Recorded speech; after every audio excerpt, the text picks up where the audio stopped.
Hello students, today we will discuss the poem To a Shade written by the Irish poet W.B. Yeats, William Butler Yeats. He wrote this poem in September 1913 and it was published in a volume titled Responsibilities in 1914.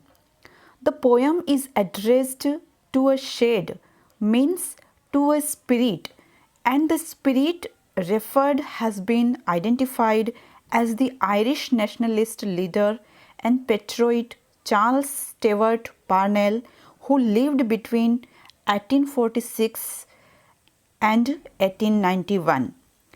He was very popular and influential leader. His aim was to establish an independent parliament in Dublin and achieve home rule for Ireland. As Ireland was not a free country then, it was under British rule. He could have achieved this goal, but a revelation of his affair with some Mrs. Catherine O'Shea led to a huge controversy. He suffered much loss of reputation. His party got divided over this question of his leadership. He was forced to leave the leadership, though he fought back. But within 4 months of his marriage with Mrs. O'Shea, he died at the age of 45. The party became leaderless, and which delayed the freedom of Ireland till 1922.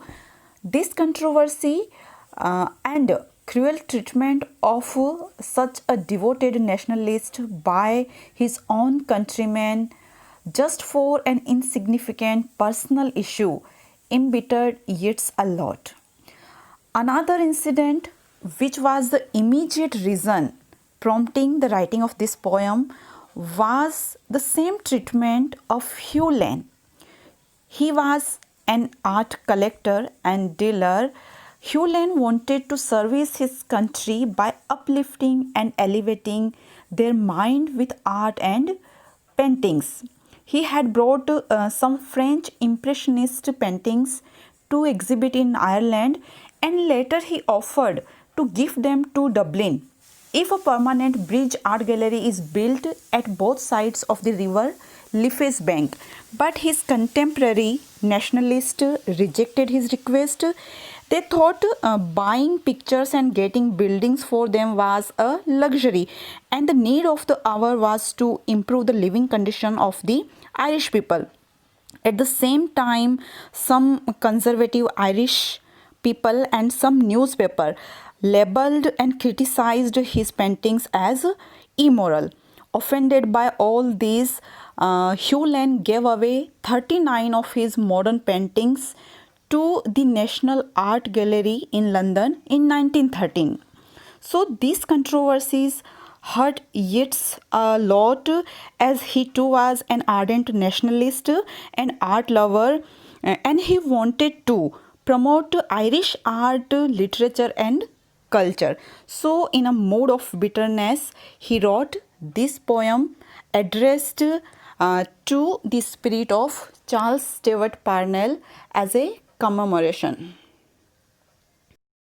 If you have revisited the town here refers to the town of Dublin, the capital of Ireland. Thin Shed, this is a reference to the spirit of a dead nationalist Charles Parnell.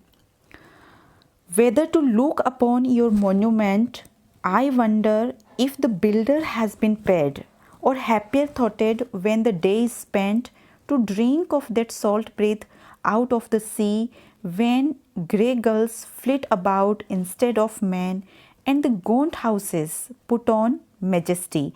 Let these content you and be gone again, for they are at their all tricks yet. Here the poet addresses the wandering spirit of Charles Parnell and wonders the reason of his visit to the town.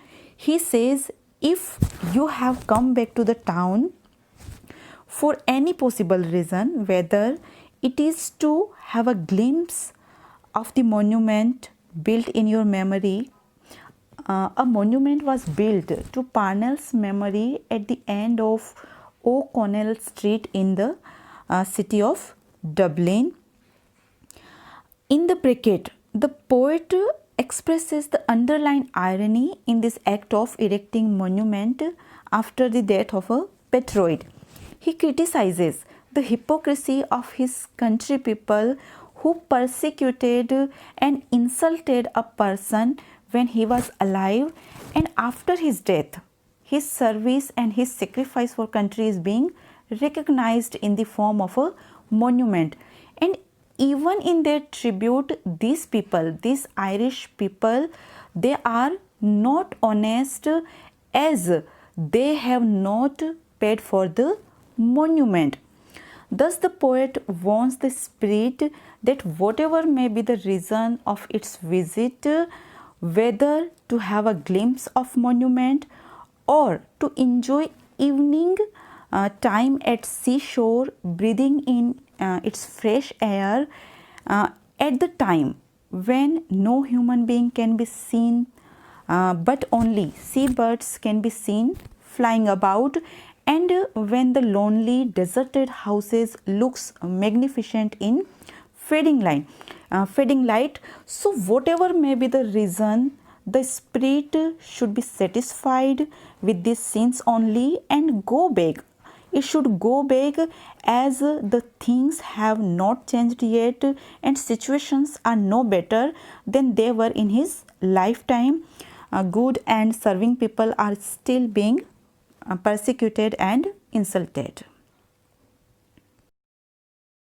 A man of your own passionate serving kind, who had brought in his full hands what, had they only known, had given their children's children loftier thought, sweeter emotions working in their veins like gentle blood. A man, this is a reference to Hugh Lane. Hugh Lane was an art collector and dealer. Hugh Lane possessed the same patience of serving his country as Charles Parnell possessed. He wanted to offer with his full hands the bulk of paintings as a gift to his country. If the Irish people had accepted this gift, many Irish generations would have benefited and inspired from it, as we know that art is a great way to transform and elevate people's mind and life. So a man has been driven from the place and insult heaped upon him for his pains and for his open-handedness, disgrace. Such person with your passion has been driven from Dublin and has been forced to offer his paintings to the museum in London. He was severely criticized for his generosity and he was insulted by ignorant conservative people of his own country. Your enemy, an old foul mouth, had set the peg upon him. This is a reference to William Murphy's newspapers, as Murphy opposed Hugh Lane violently, just as he had opposed Parnell. He had set the peg upon him. The image created here is that of letting loose wild dogs to hunt somebody. Here it means Murphy, through his newspapers, instigated people, provoked people against Hugh Lane and his pictures. Go, unquiet wanderer, and gather the Glasnevin coverlet about your head till the dust stops your ear. The poet asks the unquiet, that is, the restless, wandering spirit of Parnell, to go back to its grave, which is situated at Glasnevin. Glasnevin is a famous cemetery where notable Irishmen are buried. And cover your self till the dust stops your ear, till you cannot hear anything about this city and this city's matters. The time for you to taste of that salt breath and listen at the corners has not come. The right time has not come when you visit your city, your country, and listen means collect the news of the town at the street corners. You had enough of sorrow before death. You have already suffered a lot before your death. Away, away, you are safer in the time. It is not the right time. The time has not yet come for your visit. You are safer in the tomb. You are better in the tomb.